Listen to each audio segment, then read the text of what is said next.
سب سے پہلا مسئلہ جو ہم اور آپ کو یاد رکھنا چاہیے وہ یہ کہ یہ عبادتیں حقیقت میں میرے اور آپ کے ایمان کو تازہ رکھنے، میرے اور آپ کے ایمان کی حفاظت کا سب سے بڑا ذریعہ ہے۔ یہ جتنی عبادتیں یہ خود ایمان ہیں، اور ایمان ہونے کے ساتھ ایمان کی حفاظت کا ذریعہ ہیں، ایمان کو تر و تازہ رکھنے کا ذریعہ ہے کہ ہمارے ایمان کے اندر وہ مردنی نہیں نہ آئے، وہ جان نہ نکل جائے میرے اور آپ کے ایمان کی۔ میرے اور آپ کے ایمان کا یہ حصہ ہو کر اس ایمان کو زندہ رکھنے کا ذریعہ ہیں یہ عبادتیں۔ سبحان اللہ، ہم اللہ کا حق ادا کرتے ہیں، اللہ کے لیے عبادت کرتے ہیں، اللہ کے علاوہ کسی اور کے لیے نہیں کرتے، لیکن اس میں اللہ کا کوئی فائدہ نہیں۔ اگر اس میں فائدہ ہے تو میرا اور آپ کا فائدہ۔ اللہ نے کہا ان احسنتم احسنتم لانفسکم، اگر تم کچھ اچھا کرتے ہو تو اپنے لیے اچھا کرتے ہو، اور اگر تم احسان کر رہے ہو تو اپنے آپ پر احسان کر رہے ہو۔ نبی علیہ السلام نے کہا جو آدمی نماز فجر پڑھ لیتا ہے وہ اللہ تعالیٰ کی ذمہ داری میں آ جاتا ہے۔ سبحان اللہ، جس کا ذمہ دار اللہ تعالیٰ ہو جائے اس کو پھر کس کی فکر ہو سکتی ہے؟ ایک نماز مجھ کو اور آپ کو اگر اللہ تعالیٰ کی ذمہ داری میں لے جاتی ہے تو پھر ذرا اندازہ لگاؤ کتنی بڑی دولت ہے یہ نماز فجر جو اللہ نے مجھ کو اور آپ کو عطا کی ہے۔ اور اسی کو پلٹ کر دیکھ لو، ایک نماز فجر کی ہم سے حفاظت نہیں ہو سکتی تو اللہ تبارک و تعالی ہماری قوم کی دشمنوں سے، عیاروں سے، مکاروں سے حفاظت کیوں کرے؟ تو دنیا کی کتنی بڑی نادانی ہوگی، ہمارے اور آپ کے بھائی جو ہے بازار میں لگے ہوئے، نماز کا وقت بھی ہے پھر بھی بازار میں لگے ہوئے، کیوں؟ نہیں کمانا ہے۔ وہ اللہ کے بندے تمہیں دیتا بازار نہیں، رب العالمین دیتا ہے۔ کیسی غفلت والی زندگی ہماری! کیا چاہیے ہمیں؟ سکون چاہیے، اطمینان چاہیے، آپ کی زندگی میں خوشی چاہیے، آپ کو اولاد چاہیے، بیوی کے اندر اصلاح، شوہر کے اندر اصلاح، کیا چاہیے آپ کو؟ سب ملے گا رب العالمین کے پاس۔ رب العالمین سے تعلق اپنا مضبوط کرو، اور یہ عبادتیں اس کا سب سے بہترین ذریعہ ہیں۔ اور ہمارا اور آپ کا مسئلہ یہ ہے کہ ہم اسی میں سب سے زیادہ کوتاہی کرتے ہیں۔ الحمدللہ رب العالمین، والصلاة والسلام علی اشرف الانبیاء والمرسلین، وعلی آلہ واصحابہ اجمعین، ومن تبعهم بإحسان إلى يوم الدين۔ يا أيها الذين آمنوا اتقوا الله حق تقاته ولا تموتن إلا وأنتم مسلمون۔ يا أيها الناس اتقوا ربكم الذي خلقكم من نفس واحدة وخلق منها زوجها وبث منهما رجالا كثيرا ونساء، واتقوا الله الذي تساءلون به والأرحام إن الله كان عليكم رقيبا۔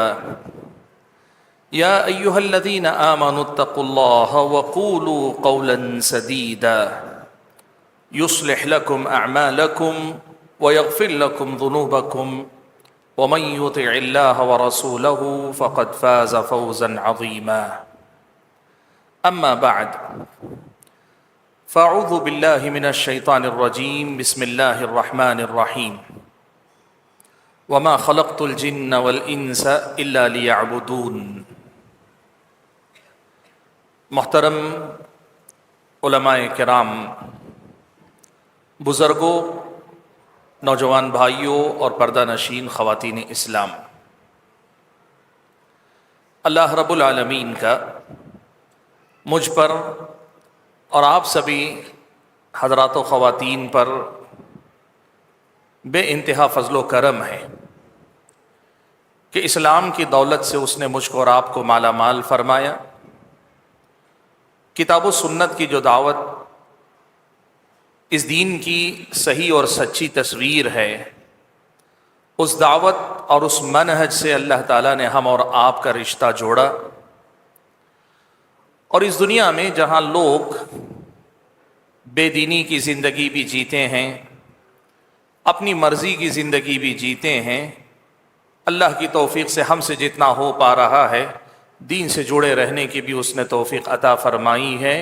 دعا کیجئے کہ اللہ تعالی ہم اور آپ کو ہمیشہ اس کی اپنی توفیق سے مالا مال رکھے۔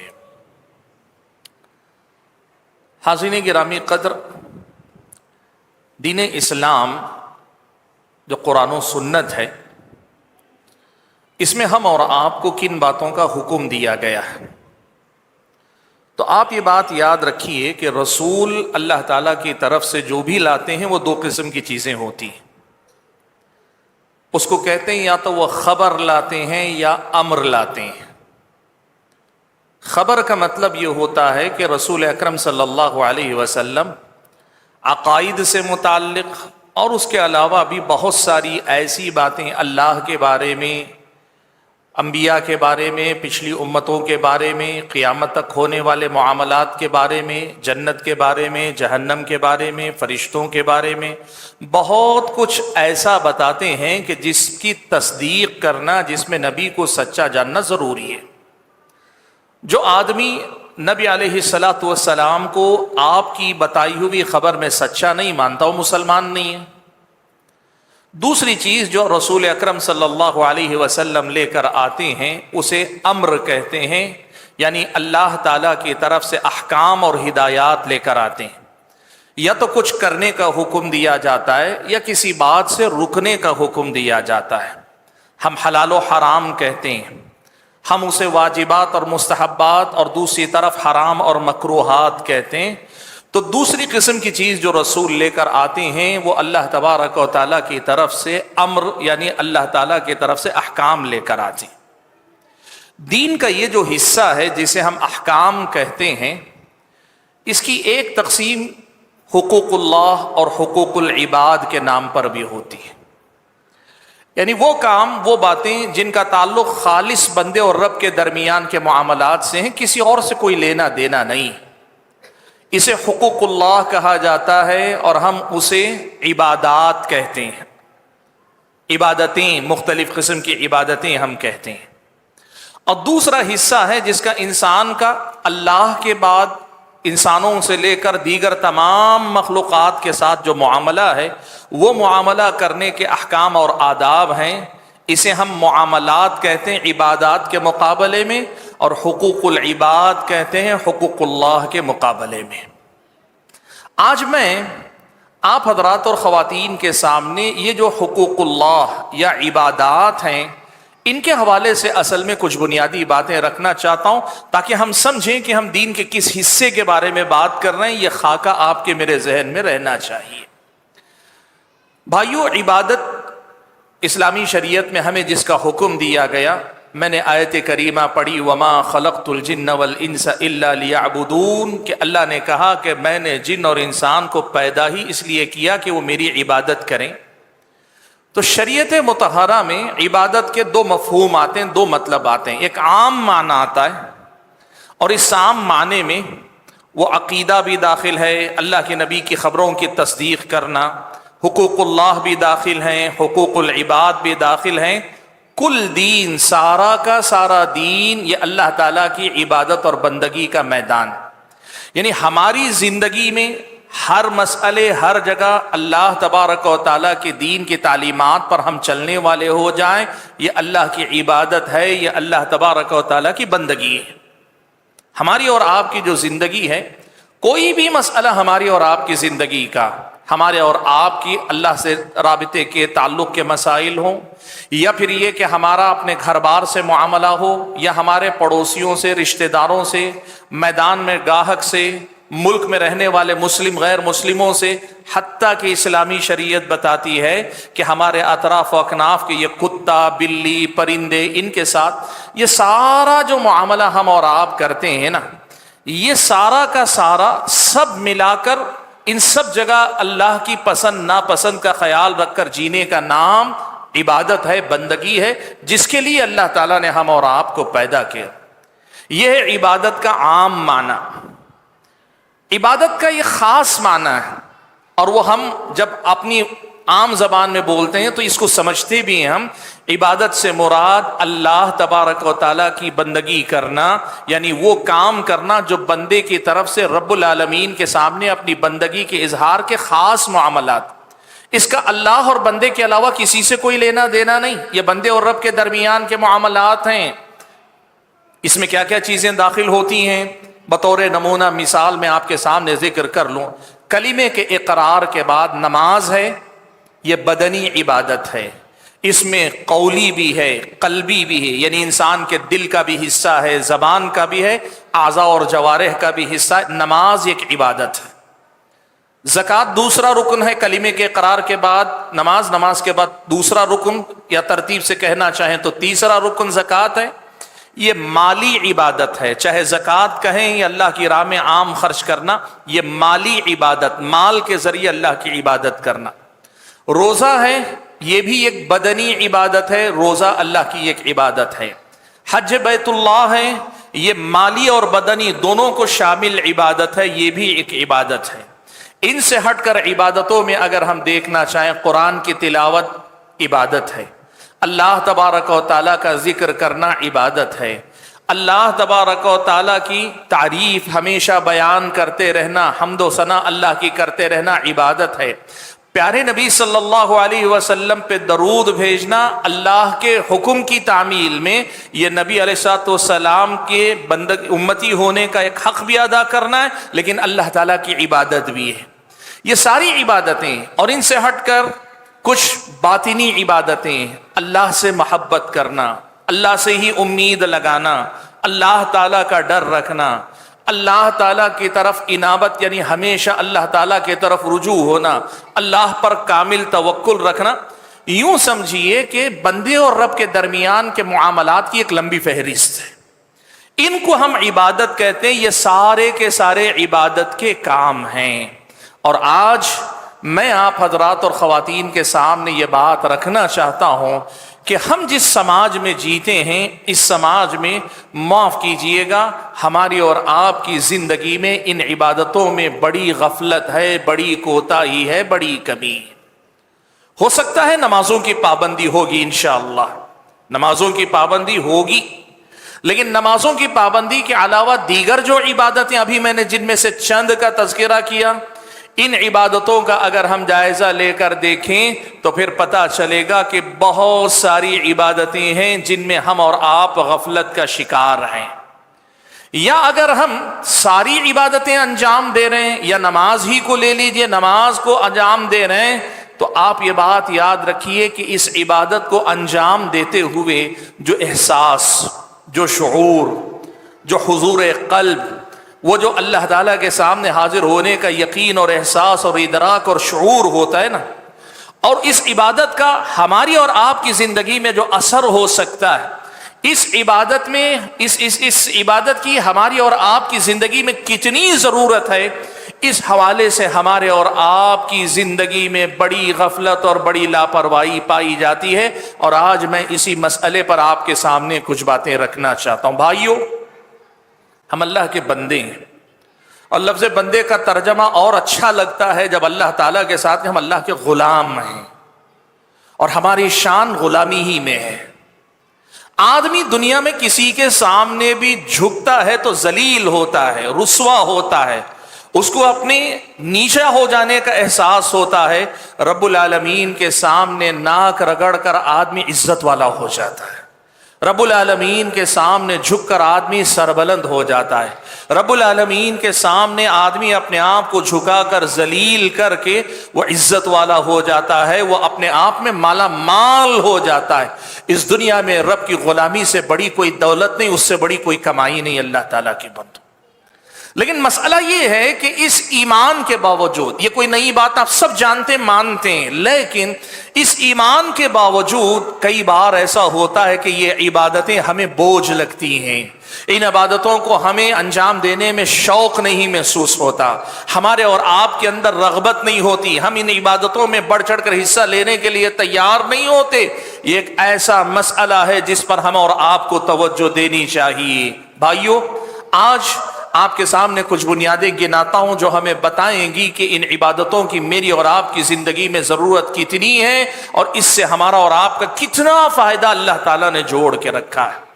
سب سے پہلی بات آپ اور ہم یہ سمجھ لیں، ہم عبادت اللہ تعالیٰ ہی کی کرتے ہیں، اللہ کے علاوہ کسی اور کی عبادت نہیں کرتے، اور صرف اللہ تعالیٰ ہی کے لیے کرتے ہیں، کسی غیر کے لیے ہم عبادت نہیں کرتے۔ یہ توحید ہے اللہ کے فضل و کرم سے۔ اور ہم اور آپ یہ جانتے ہیں کہ نبی علیہ الصلوۃ والسلام نے اس کو اللہ تبارک و تعالیٰ کا حق قرار دیا۔ حضرت معاذ سے اللہ کے نبی نے پوچھا تھا کہ یا معاذ اتدری ما حق اللہ علی العباد وما حق العباد علی اللہ، پھر اس کے بعد آپ نے خود کہا تھا حق اللہ علی العباد ان یعبدوہ ولا یشرکوا بہ شیئا، اللہ کا حق بندوں پر یہ ہے کہ وہ اللہ ہی کی عبادت کرے، اللہ کے علاوہ کسی کو شریک نہ ٹھہرائیں۔ یہ اللہ کا حق ہے، بات صاف سمجھیے، اللہ کا حق ہے، اور ہماری ہر چھوٹی بڑی عبادت ہم اللہ ہی کے لیے کرتے ہیں، لیکن یہ مسئلہ پہلے نمبر پہ یاد رکھیے، اس عبادت سے اللہ تبارک و تعالیٰ کا کوئی فائدہ نہیں جڑا ہے، رب العالمین کا کوئی فائدہ اس میں نہیں ہے کہ ہم اللہ تعالیٰ کی عبادت کریں۔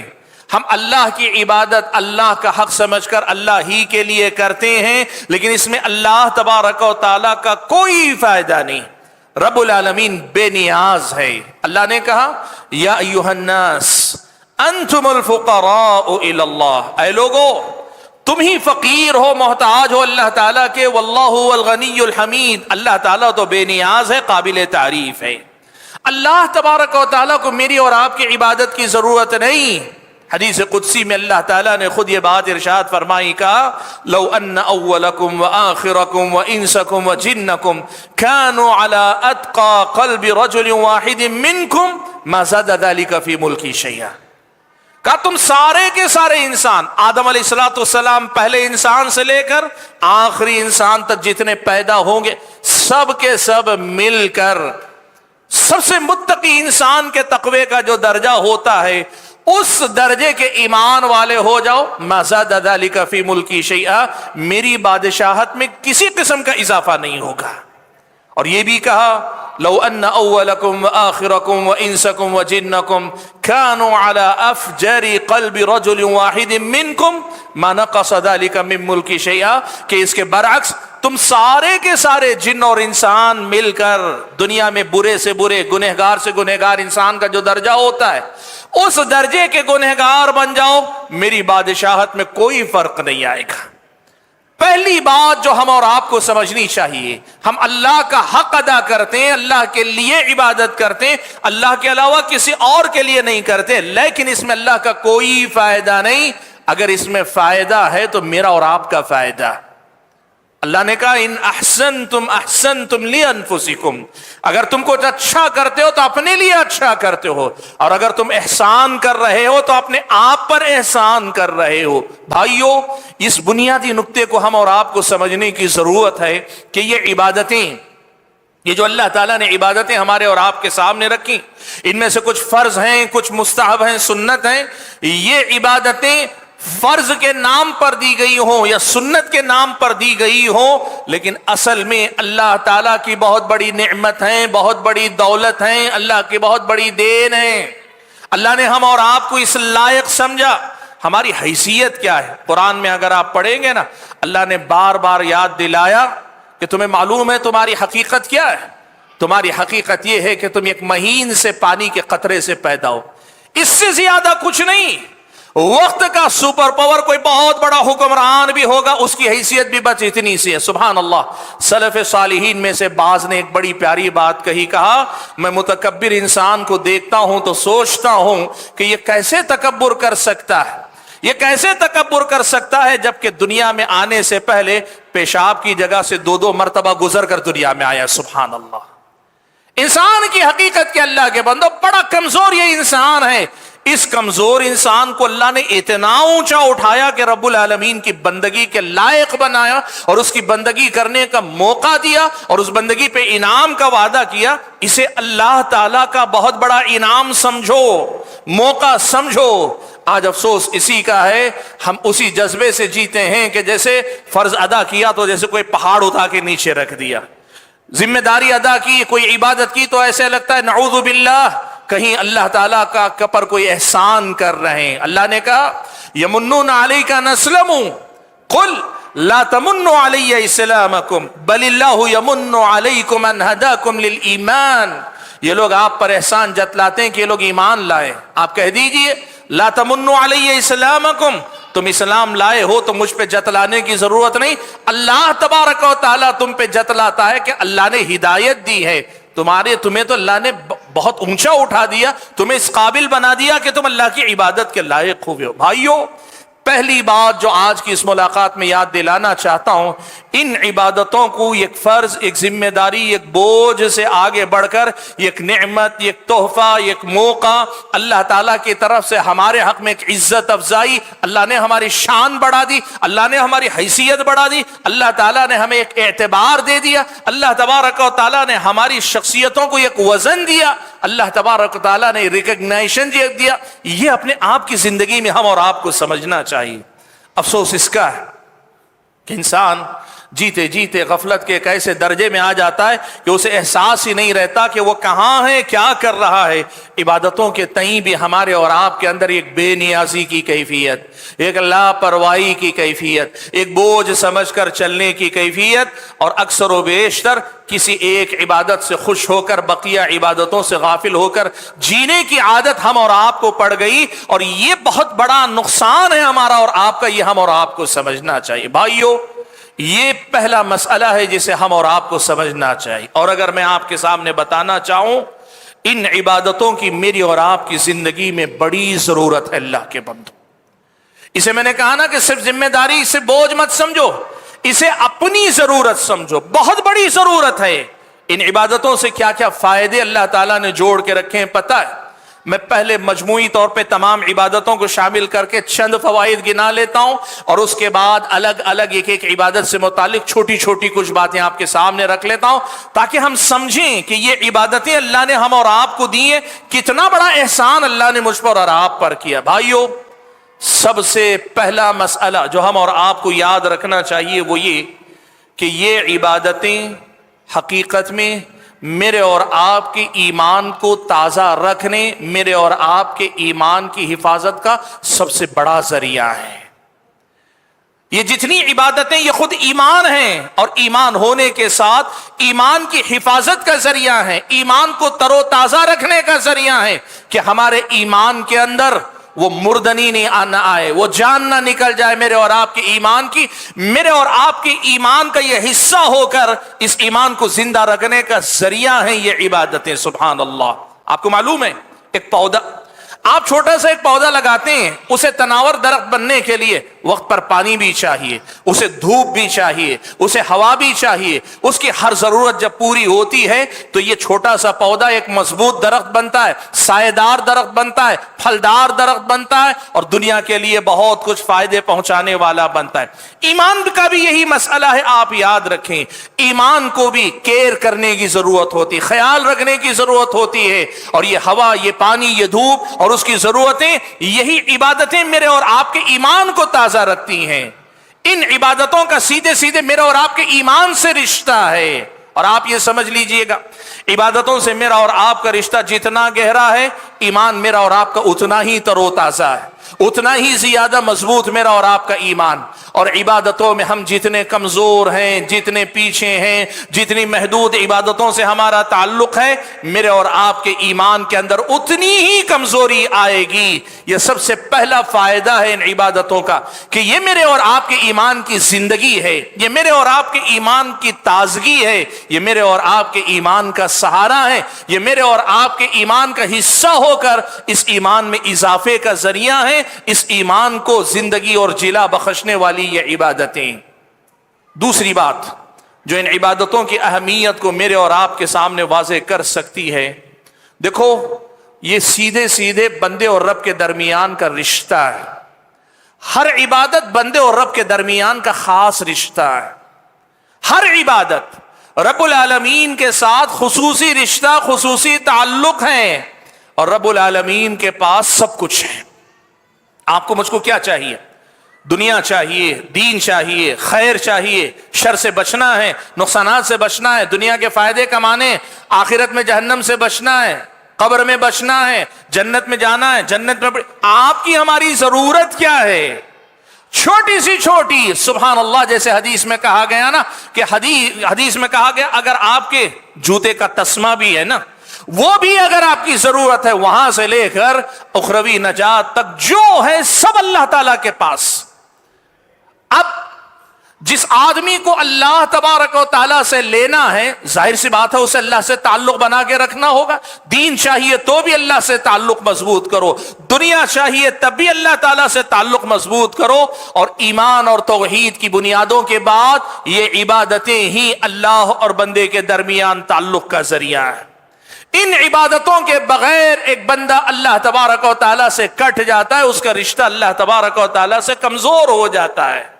ہماری اور آپ کی زندگی میں اگر عبادتیں نہیں ہیں، میرا اور آپ کا رشتہ رب العالمین سے کمزور ہے۔ اور رب العالمین سے رشتہ کمزور ہونا کیا ہے معلوم آپ کو؟ اس دنیا میں ایک یتیم بچہ جس قدر زیادہ بے کس، بے بس، قابل رحم اور انتہائی اس کو دیکھ کر جو ترس آتا ہے، اس سے کہیں زیادہ محروم اور قابل رحم وہ انسان ہے جس کا رشتہ اس کے رب سے کٹ جائے یا کمزور ہو جائے۔ رب العالمین سے دور ہونے والا بندہ جس قدر محروم ہے، دنیا کا کوئی یتیم بچہ اتنا محروم نہیں ہے۔ آپ جانتے ہیں بڑے بڑے حادثے ہوتے ہیں، ماں بھی چلی جاتی ہے، باپ بھی چلا جاتا ہے، اور وہ بچہ پورے سماج میں لوگوں کی نگاہوں کی ترس اور لوگوں کے رحم و کرم کا مرکز بن جاتا ہے۔ آپ یقین کیجئے اس سے کہیں زیادہ قابل رحم حالت میں وہ انسان ہے جس انسان کا رب العالمین سے تعلق نہیں ہے، یا رب العالمین سے جس کا رشتہ کمزور ہے۔ اور سوچو دنیا کی کتنی بڑی نادانی ہوگی، ہمارے اور آپ کے بھائی جو ہے بازار میں لگے ہوئے، نماز کا وقت بھی ہے پھر بھی بازار میں لگے ہوئے، کیوں؟ نہیں کمانا ہے۔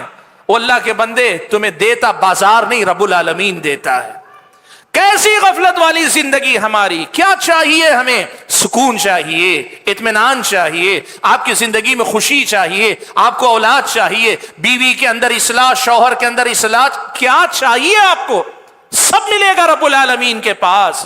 رب العالمین سے تعلق اپنا مضبوط کرو، اور یہ عبادتیں اس کا سب سے بہترین ذریعہ ہیں۔ اور ہمارا اور آپ کا مسئلہ یہ ہے کہ ہم اسی میں سب سے زیادہ کوتاہی کرتے ہیں۔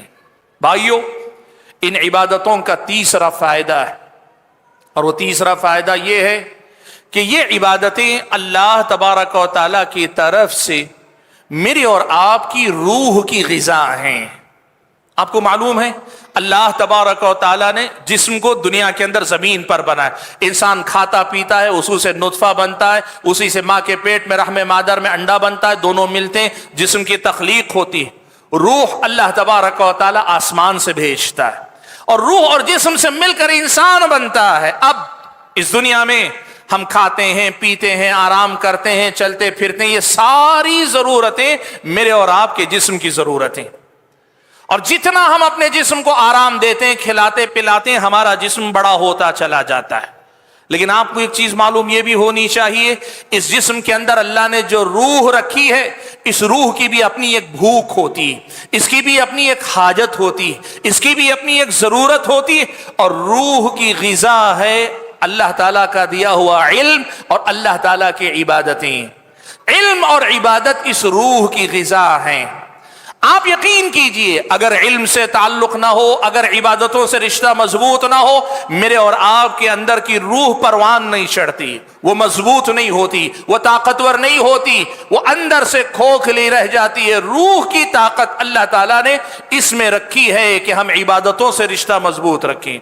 میری اور آپ کی عبادت، میرا اور آپ کا علم سے رشتہ، یہ میری اور آپ کی روح کی غذا، اور نہ صرف روح کی غذا ہے، روح کو تر و تازہ رکھنے، اس کو مرجھانے سے بچانے کا بہت بڑا ذریعہ ہے۔ سبحان اللہ!